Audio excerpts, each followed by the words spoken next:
Hi, HR Nation. Welcome back to another episode of the HR Leaders Podcast, the show where we explore the future of work with industry experts and HR executives in the world to leading global brands. Today, we have a special show for you all. We're joined by Michael Sanders, who's co-author of the best-selling book, Quantum Lean, Taking Lean Systems to the Next Level. Welcome to the show, Michael. How are you? Thank you for having me. I'm doing well. How are you? Not too bad, not too bad. I understand that you're in Texas and you've just come through a bit of an ordeal. Yes, that is correct. And we had quite a bit of unexpected cold in a very, very compressed time.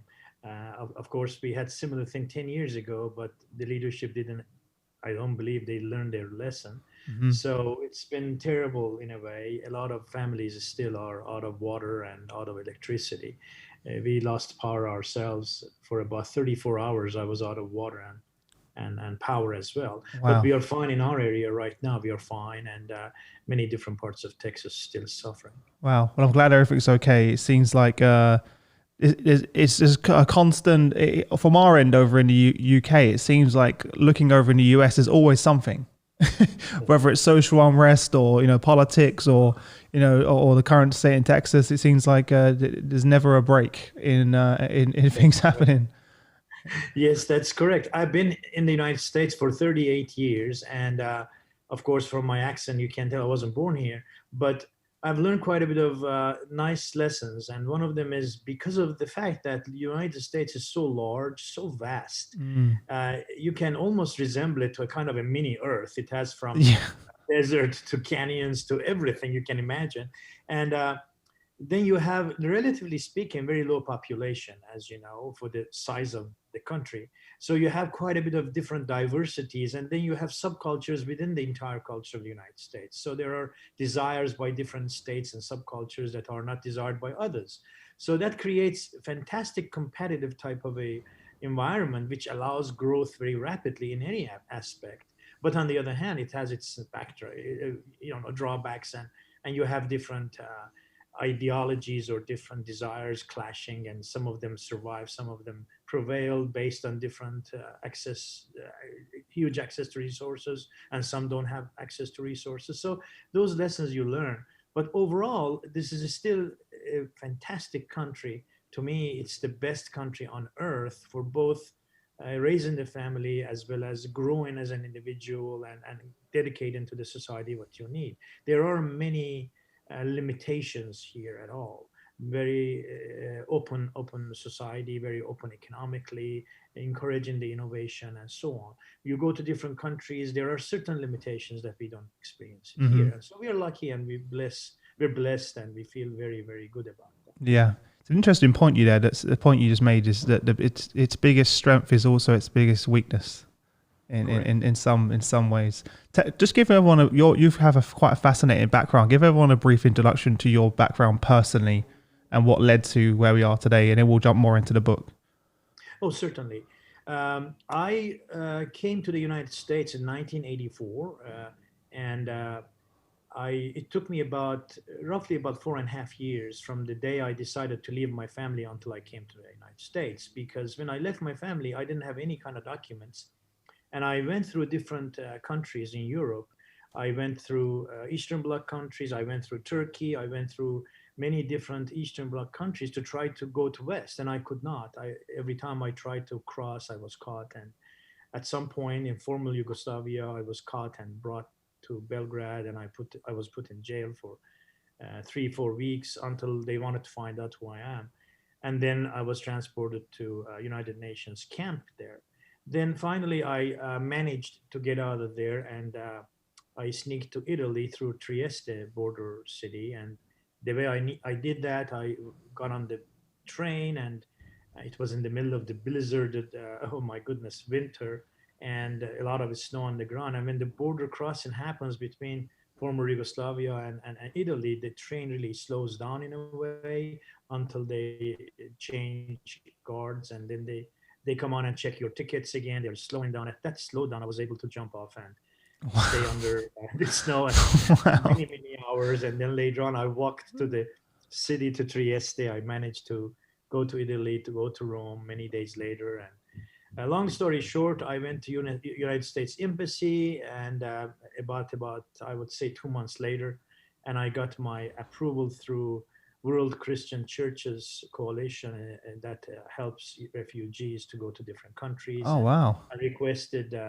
3 countries. I requested the U.S., Canada, and Australia, and I was granted U.S. Embassy interviewed me, and many weeks later, about 6 months later, I was able to come here. So I arrived here and learned English, and I went to undergraduate. I registered myself, and I got here. I had just a few dollars in my hands, literally, and I managed to go to school and work 2 full-time jobs, and I was able to get myself out of that situation. I got my undergraduate degree at biochemistry major, and from West Texas A&M, which is a very reputable university. And then I went to business after that. I was able to come up with some kind of a compound that helped me build a manufacturing facility. Later on, it turned to be a large manufacturing, food manufacturing But just for facility. everyone knowing, when you first did that, how old were you? Your I first arrived, business, I came to the United States 10 days after I arrived here. I celebrated my 22nd birthday. and you started the So first company at what age? I was 25. Wow. Yeah, 24. Prior to when I left my family, I was 17 and a half, 17 a few months. So it just took me a long time. But yes, I built that, and about a year into it, it was very successful. I was able to get my products in 8 different states. And 2 years after that, I built another company. I needed distribution center for my own products because distributors were charging me 30% plus So you realize you to get rid, most of, get rid, time. get rid of that 30%. Yeah. That's right. So I did that, and then I went to 18 different states, and I was able to sell really good line of products. Then I started a small entity as a research and laboratory entity. And as FDA, Food and Drug Administration in the United States, were passing new laws, I was able to stay in the front of that. And my research entity was able to acquire many different accounts or clients to test their food products and give them what's called nutritional value labeling on their products. I was one of the pioneer ones on that. So Is this all while studying, by the way, or did you quit studying? Because at this point you're yes, I 25. did. I had to. I finished my undergraduate degree. I managed to do that, All but whilst running a business. yes, I went to Wow. business. I didn't have formal education in business. Who does? Yeah, exactly. I It's hard. don't- It's very hard. neither You do learn I. on Neither the do I. job. So, Yeah, yeah. you learn by experience. But I was able to learn at every aspect of that. I had a law firm who was helping me, and I would go and learn quite a bit about the laws and regulations of the businesses, different types of entities, and organizational structures and strategies, and so on. And I happened to meet a fellow in 1989, and when I had just started the business, and he's from England actually, and he had been here for many years, and he and I have become best friends now. He's actually also, I refer to people as my mentor. His name is Mr. John McCausland. And he's a strategist, and he taught me quite a bit of tricks, if you will, and understanding of how the governance of organizations work. And that helped me tremendously in my career. After 7.5 years being in business, I sold off, I got out, and during that time, I went to bring my family members again, sneak them out and bring them, which I was successful to do that with my older sister's family first. And I was leaving the business for a while. Yeah. And that led to the fact that, look, I'm not attending, I might as well sell it. And my father told me, he's passed away now. He told me, well, you've accomplished quite a bit of things, but what kind of degree do you have? Oh, he still wasn't happy. More culture, education. Yeah, I get it. Yeah. You can be Bill Gates' wealth, but you have to have your education. So I said, okay, Dad, I understand. So I went back to school, and I got my engineering degrees because I didn't understand how the processes, how the uh, organizational connectivity, internal connectivities work. I wanted Mm. to really fully digest that. So that led me to understand the process optimization type of approaches. And on that note, I went to school, and now I had to convert from my biochemistry background to engineering background. But I managed to do that. I got my master's and PhD, and I did a pretty good job of making it quick. And then after that, I was so happy to learn both the school side and of course, experience from work. And later on, I managed to get my MBA, and I wanted to understand how management mind works in organizations, because early on in my dissertation, I referred to the fact that there seems to be a clash between technical minded folks and more of a managerial minded folks in businesses. Oh, we'll get into that. Yes, it's Yeah. just Yeah. fascinating. Yeah. And that led to many papers being published. And a portion of my life, I became a professor in Michigan, and in a university that's very prime in engineering. And I also taught courses to General Motors managers. And that again took me to different journey in automotive industry, where I was very well vetted with lean systems, which was perfected by Toyota Corporation, Hmm. although it was initiated by Henry Ford, later on improved by many different excellent scientists and statisticians, namely, of course, Deming. And when I understood these philosophies and approaches, it just gave me a great opportunity to test what I was thinking and understanding these approaches in the field. So first, I approached with a company that is actually based in Canada, and they were looking for improving their operations. That's when Sean Fields, my co-author, and I held hands, and we started practicing and seeing what we have to say to those folks who are interested in improving organization in a rapid way, at the same time in a very effective way. Hmm. So we did that. We independently came up with the idea of product centricity. That's what we call it. So it's very well discussed in the book. Product centricity very simply means you focus on the objective, on the result, on the end outcome, which we call product. In Hmm. an organizational system, the product comes in two ways, whether it comes in the form of services or goods. Yet both of them are the end result of an organizational structure and all its activities internally. The way they take all the resources and convert them to finished product. All of that relationship, all of those interconnected processes end in one result, which we call product. And then that's offered in the society to users, whether they are different companies use it as a kind of their supply chain type materials in their own products, or it's used by the end users or consumers and whatnot. So that gave us a great platform to discuss and see what's the best way to approach to improving organizational systems. And having so many years, couple of decades of lean practice, and putting our product centricity in the middle of that started paying dividends. And we realized that when you go to organizations, especially those who have customized type operations, and scientifically speaking, whether it is engineered to order or built to order type system, where you don't produce mass products and put it on the shelves hoping people to buy. That's not the issue. But automotive industry started moving to that direction as well somewhat. Some of them are very well established. Some of them are still migrating to that. And we realized custom-based type operations have a hard time using lean. And we asked the question why. And if it is really good and universal, it has to fit all types of organizations. And that's when we saw the strength of our approach. Being product centric, that makes sense. And unlike regular or normal uh, approach to lean that a lot of folks are familiar with, and they start with cleaning the facility, they call it tool as 5S tool, and then you put your folks being organized, you teach them how to think lean way and so on. We're all for it. We don't mind that at all. The only difference we provide is that focus has to be on the product, not on the resources.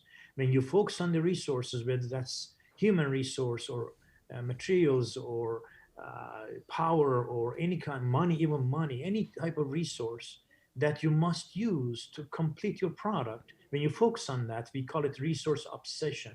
That totally takes away Hmm. your focus from the end product, which allows the quality to go down, causes suffering of the quality. As a result, causes a lot of costs back to the organization due to rework or returns. And I can go on and on. Yeah. Also, the Well, cost Michael, of the give us supply. a practical example then of how we can apply lean in a non-manufacturing setting. For example, HR. Give us a practical example for our listeners of a HR related example and how they would then apply lean. Yes, certainly. Our approach obviously is applicable in every environment. The reason is product centricity only works on one fabulous element that all of us relate to, and that's called time. It takes time from the moment that you start your activity to finish your product. There is a total time in there. We call it time in system. So let's take HR, a non-manufacturing setting, a service type of provide an entity that provides HR services. One of the products that HR services provides is hiring the right person to the right seat in the organization. So let's say a company is looking for a sales manager, and HR, either it's internal or external, they start looking for a candidate, many candidates from which they're going to choose the best candidate for that particular position. That takes time. From the moment the decision is made to go ahead and announce for that job until all the resumes or all the information are collected by many, many different applicants who put their information forward until the screening goes on, and so many different stages. At the end, you have a handful of candidates being interviewed first, then of them maybe two or three are selected for final interview, then the offerings occur. The entire time, whatever it takes, our approach reduces that, minimizes that time.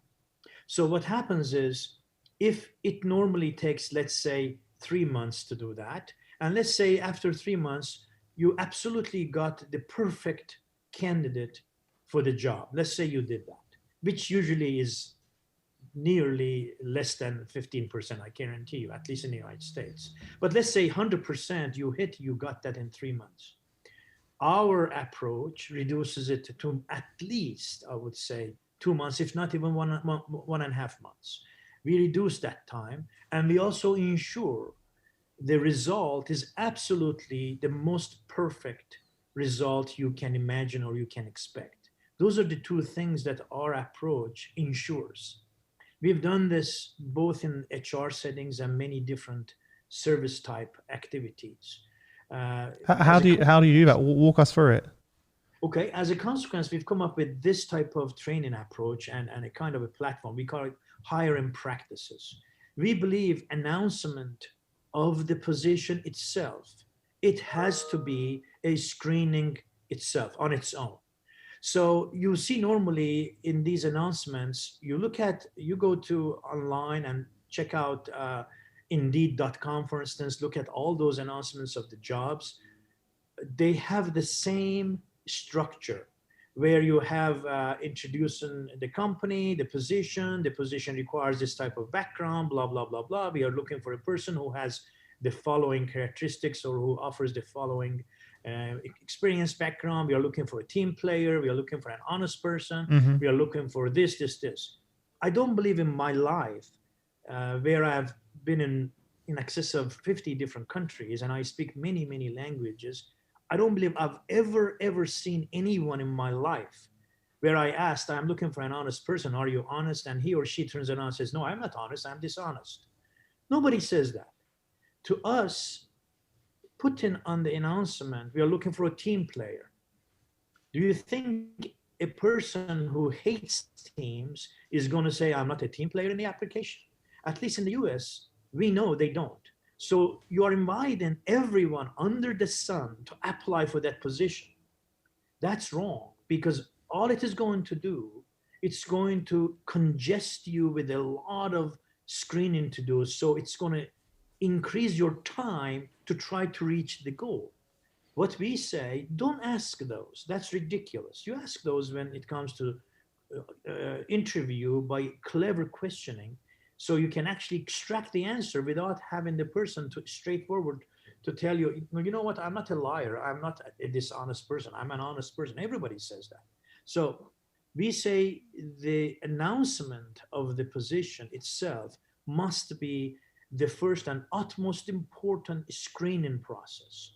Put there very specific requirements that make people, when they read, it makes them think again and say, hey, wait a minute, if I apply for this job, I really don't have that qualification. Why should I apply for that?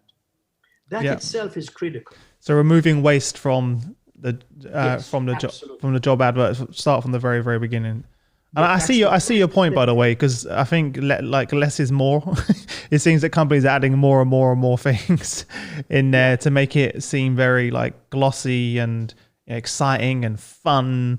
When it just then it just attracts everyone that's right. to that point. Like you're saying, so you're actually doing yourself a disservice, and you're probably doing the candidate a disservice as well. That's right. So both on both sides. That's right. That's absolutely right. If you want to have the right candidate for the right seat that you have in mind, you have to be very specific. You have to have high quality understanding of the message that you want to spread through your announcement. So that is the first step. Minimize the nonsense, minimize the waste. Don't put those things at all. It's not necessary. And go to the heart of the matter, what you're looking for. Now comes the idea of technical or let's say people's skills or soft, hard or soft skills. Having uh, certain sentences, if you will, on the announcement that are directly related to hard skills or soft skills based on the announcement or based on the position that you require are critical. On the soft skills, it is harder than the hard skills, because Hmm. hard skills people are asking for, okay, I want a sales manager to make sure that they understand how they, let's say they have a background or experience with selling consumer goods, which means you can put under that pricing and the approach to distributors or warehouses Yeah, or yeah.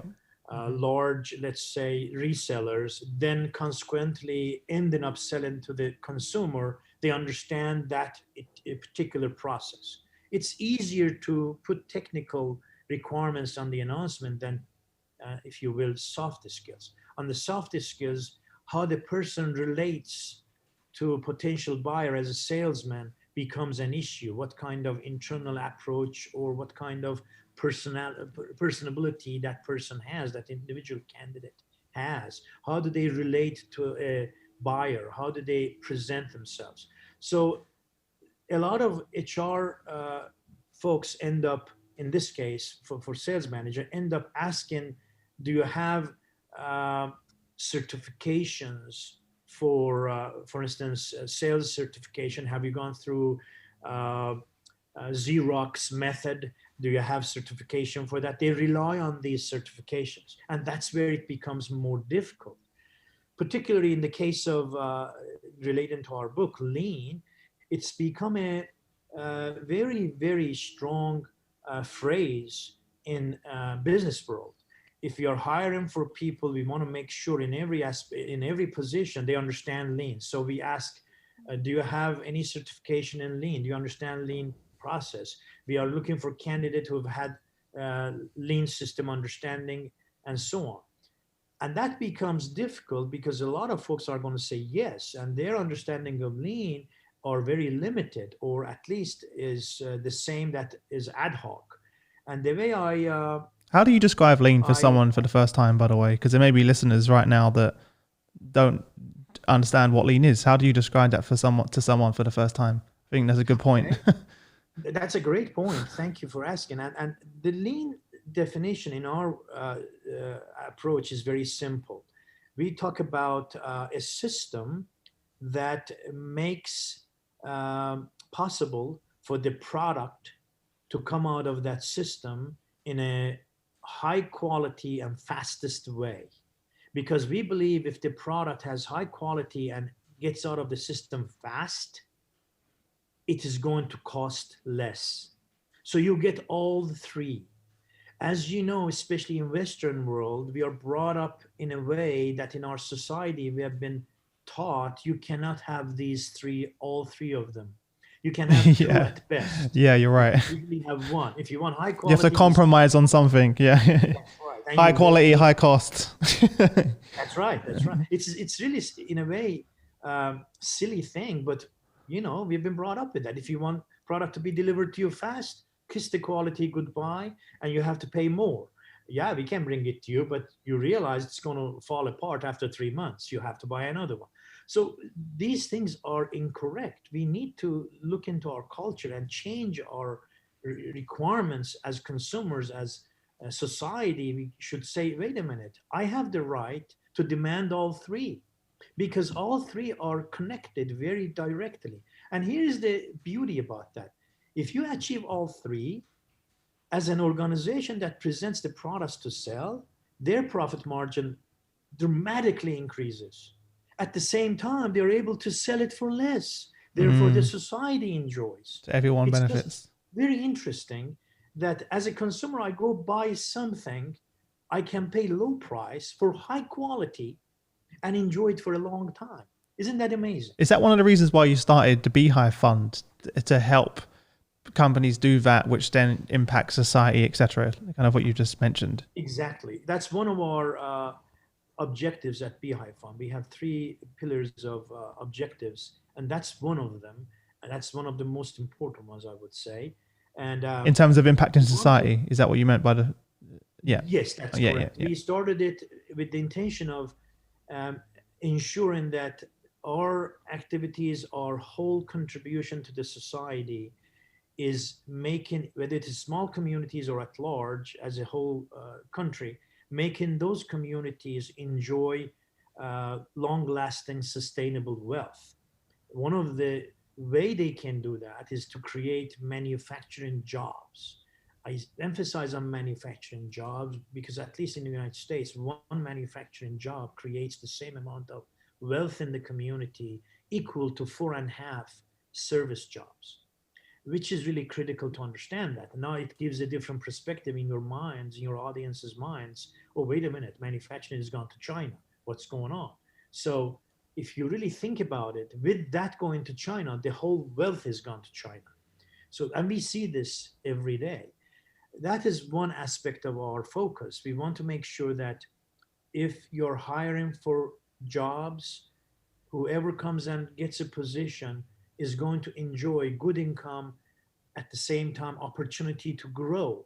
We definitely focus on that, and we have done businesses and projects where we have brought organizations to build the greenfield facility in different regions that we Mm-hmm. work with, but we get involved with them under the premise that you must hire people at least 15% higher wages than the ongoing wages, because we want to build wealth in the society. We want to build communities of strong, sustainable jobs. So that's what part of That's your. So that's part of your. They have to commit. It's for and just for everyone listening, Beehive Fund is a non-profit that obviously Michael and the team run, which helps organizations with production scheduling, inventory control, developing quality management systems, etc. Just for the context, yes, and that's one of your requirements is that they have to hire from X percent from the local community.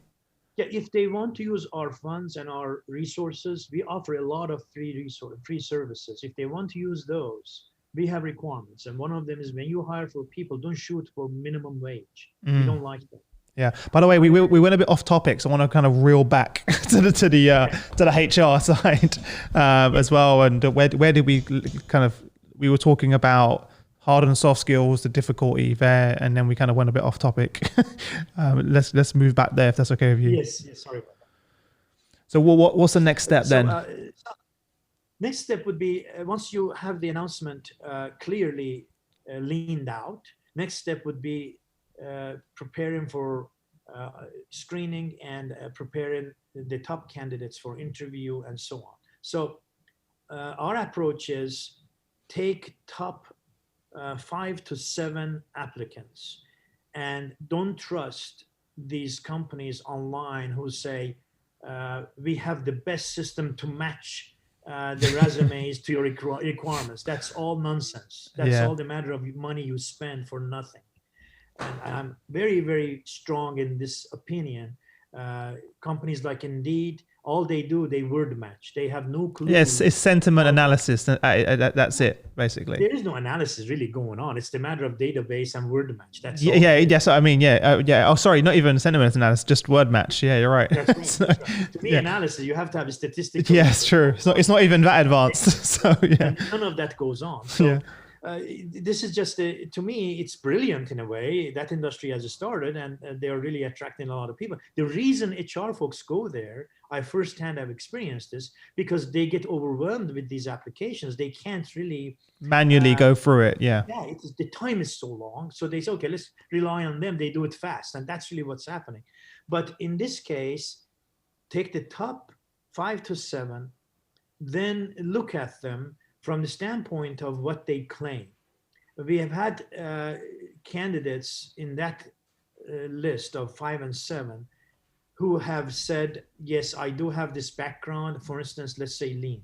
Yes, I know 5S. That's one skill they have put. I understand lean manufacturing system. That's one skill they put. The other one, I understand lean Six Sigma. They put 3 separate skills like that. That tells you this person has no clue about lean, because all 3 are the same. Therefore, throw that resume away. It's very simple, Equally speaking, you have to. So you got to qualify what they've said is true before you even get to the position of an interview or anything else like that, which again takes more time. Yes, exactly. But these words give you great clues, very quick clues. Let me pause on this for a moment. The person who reads this, usually HR agent or HR director or manager, they themselves have to have a very well understanding of the position. That's what I was going to ask you, because they may not know that themselves. So right. They need to understand that. They really, truly need to understand that. One of the good things that we do in our nonprofit, we offer these free training courses, and people can attend and learn these fundamental definitions and meanings of what to put in their announcements, whether they are looking for an engineer or a salesperson or a manager or a mid-manager or a scheduler, planner, whatever they're, or a maintenance team supervisor, whatever they're looking for. We have these training that we offer, and they're welcome to attend and learn. And it's very simple to isolate and get the fundamentals of the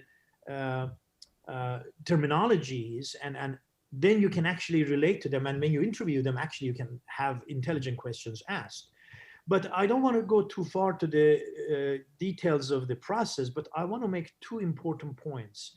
For instance, a lot of folks say when it comes to interview, we try to hit them with these questions where we can understand whether the candidate has the soft skills or not. And those questions have been going around in the internet. There are just about a couple of dozens of questions, and everybody asks them. The same ones. Do we really think the candidate doesn't know? Of course they know. They are the same questions everybody asks.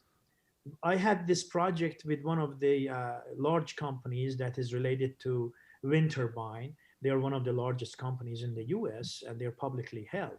They were having problems with their main facility and hiring people. So we help them in hiring practices, we call. It's a training process. It's an 8-hour training. It has the system or the process of hiring as a very, very simple 3-hour training, a classroom setting. Then we have 5 hours of what we call mock interview and role play.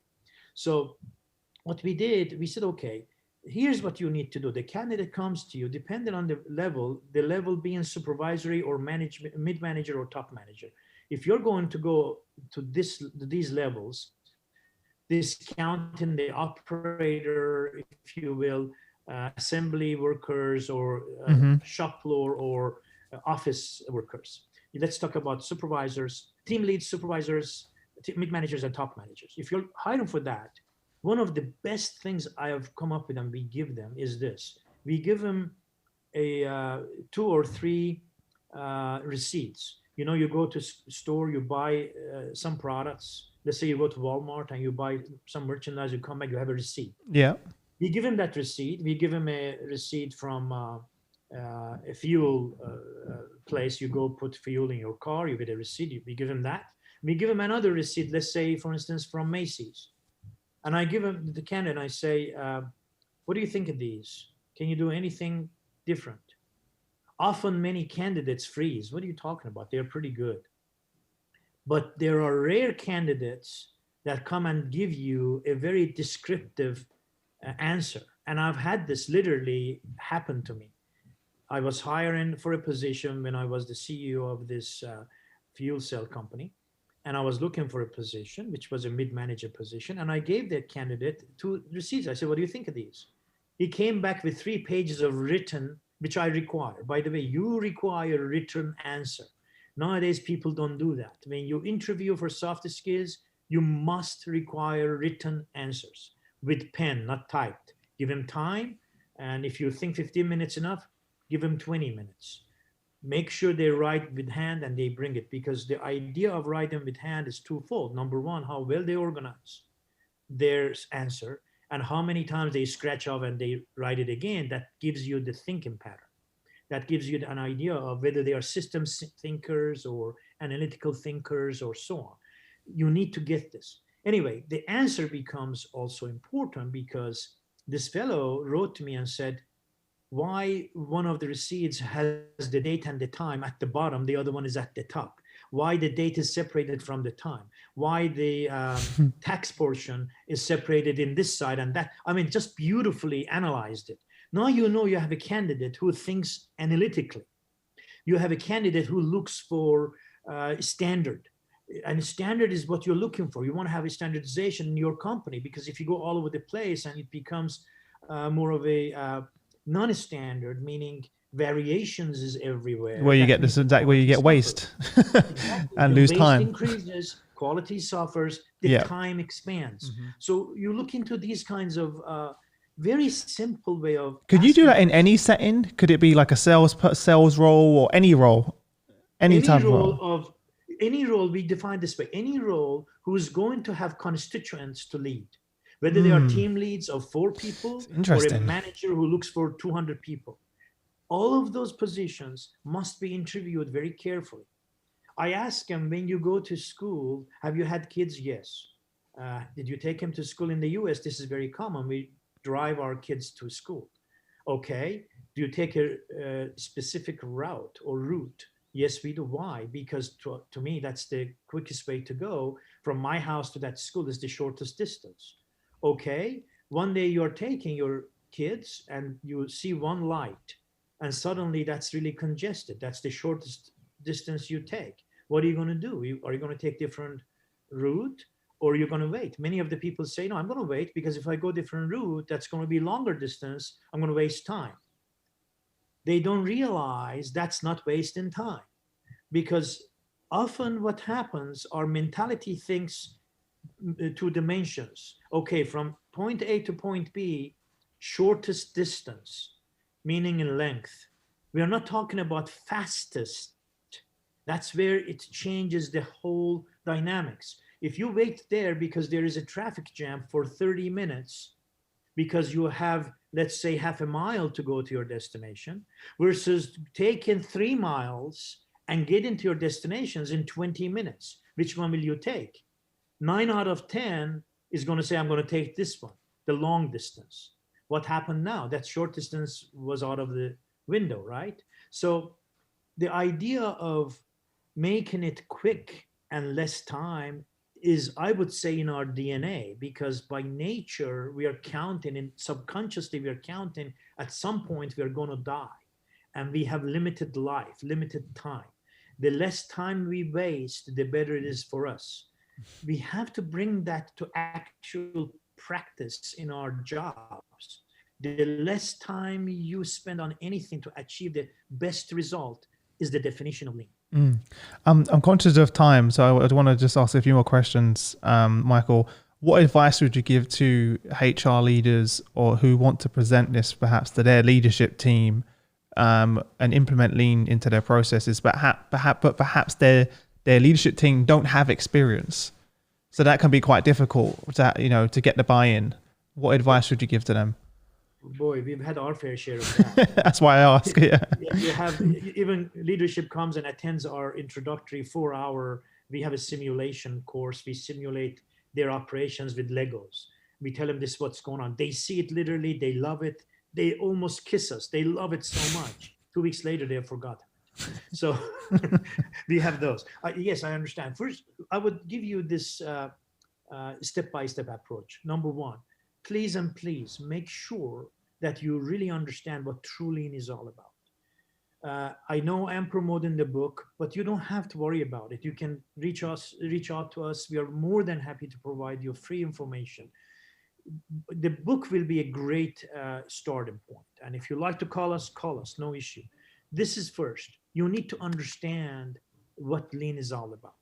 Yes, I defined it simply, but there are a lot of details in there that help you, even in your personal lives, to improve it so huge, so fast, leap forward so quickly. It'll amaze you, absolutely amaze you. It works for relationships between boyfriends and girlfriends, minimizing their arguments. It's so powerful. It's just wonderful. So I would advise you for sure do that. Once you do that, then go to your decision makers and just simply ask them one simple question. Are you happy with the things the way they are? Or do you want to improve them? 99% are going to say we want to improve them, but we don't know whether our improvement cost and the time and effort we put in is worthy of it. Now you have the best opportunity. Yea, verily.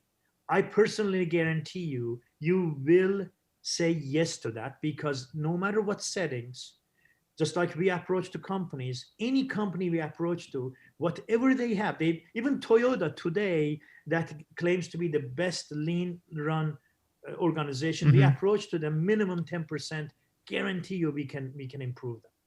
So the point I'm making, ensure that they understand what you're asking them is this key question. Now that you decided to improve, let's look at this way. What do you want to improve? Do you want to improve your people, your technology, your processes? What do you want to improve? Many folks are going to say technology because they believe if they bring a robot or they bring solve the solutions, they're going to save their lives. Which is the worst thing you can ever hear. Others are going to say people. People are most important assets to us, are critical asset. My question to that would be, when the time comes hard, for instance, this COVID, what is the first asset that hits the curb? Yeah. The layoffs, right? Mm-hmm. People are suddenly becoming the worst or least attended assets. So that statement is not good. I would say you need to improve all three, but on a priority basis. Priority to what? Not to the leader, not to the owner, not to the CEO, not to the employees.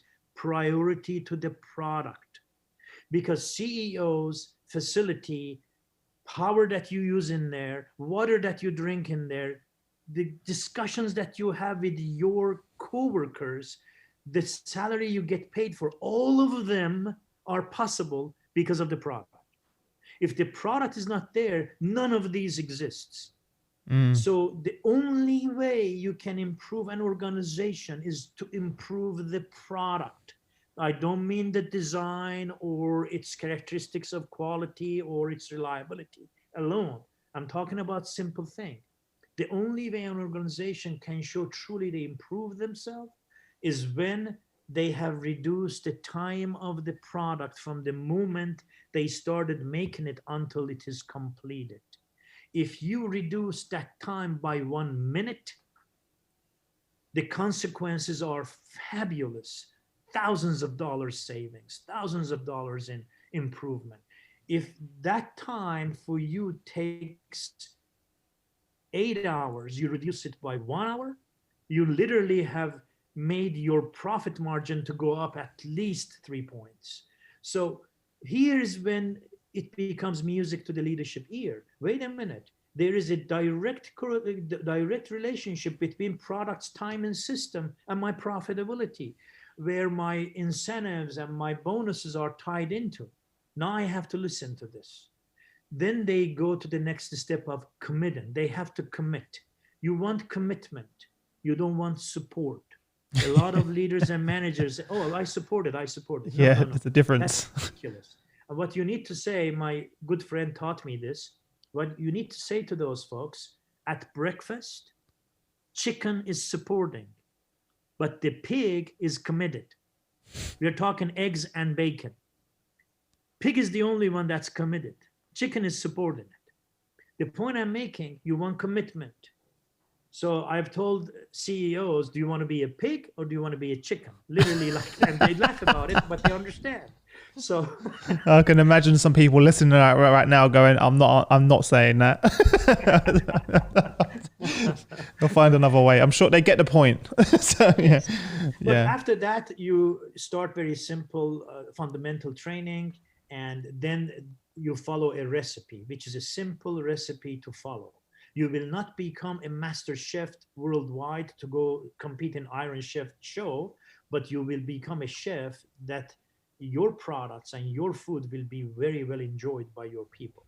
So that's what you will become. And that's what our promise is through our quantum lean approach and our nonprofit organization to all kinds of organizations who seek to become improved and do better. Yeah. I know we've covered some of it, and just before we wrap up, if there was, there's so many books on this topic, and we haven't. I feel like we need to do part 2 of the podcast. But what are the main things that differentiate the work that you do in your book to all of the others out there? There's so many. What if you had just one or two things? What are the things why people should grab a copy, and what's different? We have 3 distinct issues that we believe are very powerful. One is, of course, the idea of time and system and product centricity go hand in hand.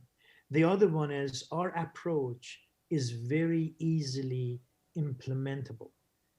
All the things that go on in the society, and all these experts who claim to be lean experts, Six Sigma, 3 year of constraints, or re-engineering, there are 20 plus approaches. All of those folks, yes, they are good at what they do, but applying what they are talking about in practical way in a facility, whether manufacturing or service, is very difficult. Okay. So even they themselves take time to do that. So what's happened is the cost goes up, and these approaches get a bad name because expert came, took a long time, it cost more than what we expected, and so on and so forth. What we do with our quantum lean, we give you a very simple method where you can do it yourself. We don't have to worry about it. Even folks who go get certification, green belt, black belt, master black belt, come back and try to start something, just the starting point takes weeks. They're stunned. Where do I start from? What do I do?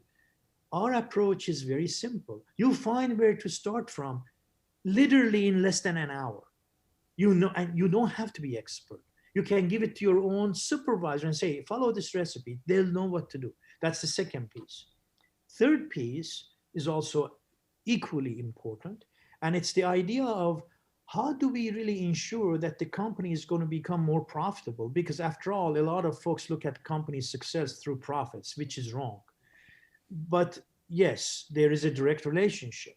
You're going to have all 3 of them. You're going to have low cost, because low cost is driven by less number of hours you spend on the product.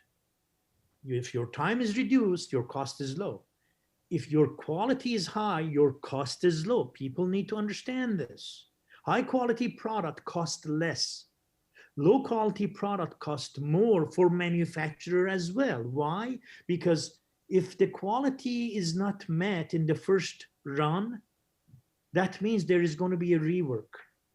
Rework means extra things spent for no value. That means the time is going to increase because you reworked. The cost is going to increase. So it's critical to understand, do it right in the first place. That means have all the ducks in order that serve the product.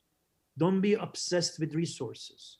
I'd rather have 10 people working on one thing than one people working on the same thing with many, many, many hours and getting confused.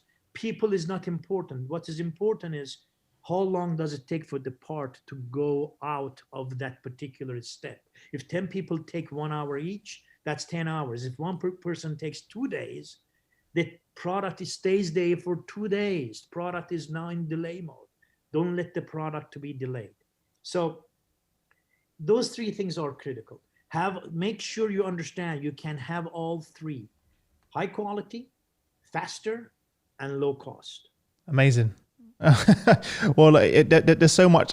We do need to do part two, so we're going to do part two because I didn't even get through half of my questions, and I'm sure everyone listening is interested to learn more as well. But before I let you go, if there's kind of a parting piece of advice that you give to everyone, what would that be? And then where can people connect with you, grab a copy of the book, and learn more about the work that you do? My first advice to everyone is question everything around you. Question, question, question. Question not in a way of being rude or being demeanor. Question the product. Question, question, question. If the product is being attended by people or by machines, that attention is focused and quick, fine. Question and say, can we do it better? If it is not being attended and product is waiting in any stage to be attended on, definitely question, why is that product waiting? If you question, question, question, that allows you to learn. That allows you to be open-minded. That's very critical. Then, of course, don't be afraid. A lot of resistance is because of the fear of change. Change should not be fearful. We are humans. Humans thrive for change, whether you like it or not. Even right now, as you're listening and watching this interview, you're changing, whether you like it or not. Things are changing around you, force you to change. Change is not bad. Welcome change. But there is a difference between good and bad change. You have to have the mentality to completely embrace the good change. Yes, resist the bad change, but embrace the good change. It's really important for you to be open-minded about it. Allow for people to express themselves. Be the best listener you can. In our approach, when we go to organizations, it's 90% listening, 10% talking, because activities or simulations we do visually present what we have to tell them, what we have to give them as message. Be the same way. Listen, listen, listen, question, question, question. Amazing. And where can people learn more about you? If they want to reach out, say hello, grab a copy of the book, where are the best places for them to go to? Oh, certainly. My advice to you, the best place to get the book is Amazon. Go to amazon.com, put Quantum Lean by Dr. Sanders and Fields. You'll get that. However, we also have a page in our website that you can reach through there. Our website is www.beehivefund.org. We are a nonprofit organization, beehivefund.org. The easiest way to reach me is my first name, Michael, Michael, at beehivefund.org. I am very responsive, and our doors are open for all folks who have some questions about their journey in improving their work, their lives, whatever it is. We don't bite, we don't charge you. You ask us questions, we are happy to answer. At some point in the future, you may turn around and donate something to our nonprofit. It's up to you, but we are very open. Amazing. Well, look, thank you so much for taking the time. I feel like we just scratched the surface, and I've always wanted to have someone like yourself on the show, whereas lean is definitely playing a big part of everything, but especially being introduced into HR, more so over the last sort of 5 to 10 years. As well. And I know they can learn so much from you, from the book, but you personally. So if you're listening and this is interesting, definitely grab a copy of the book, reach out to Michael and the team. You literally have nothing to lose. So make sure you do that. And we'll definitely schedule part 2, Michael, and make that happen. But stay safe. Hopefully the power doesn't go off again. Stay warm. And I look forward to speaking again soon. Okay. Well, thank you so much. Thank you for having me. This is a fantastic show. We really appreciate you as well. You're doing a fantastic job yourself. We are definitely supportive of you. Anything we can do to help you, please don't hesitate to ask us as well. I appreciate that. No problem. Bye for now. See ya.